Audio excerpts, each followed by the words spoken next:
वर्तमान में आप सभी ध्यान देना कि अभी आपके कुछ समय बाद यानी कि समथिंग नवंबर और दिसंबर में आपके सरपंच के चुनाव होंगे। तो जो बच्चे 18 साल से पूर्ण हो चुके उनकी वो वोट देने जा सकते हैं। तो ध्यान रखना, वोट देने जाओ तो आप कोई ऐसे उम्मीदवार को चुनना जो आपके क्षेत्र में कार्य करवा सके।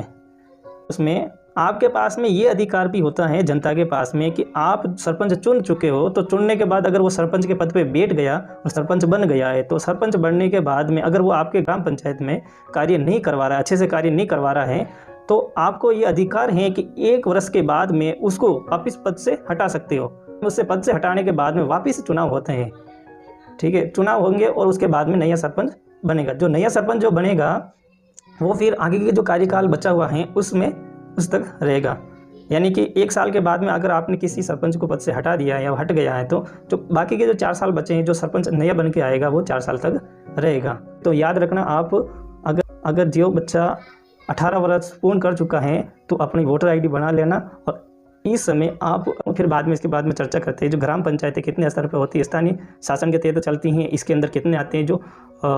अनुच्छेद हैं 243A से लगाकर ओ तक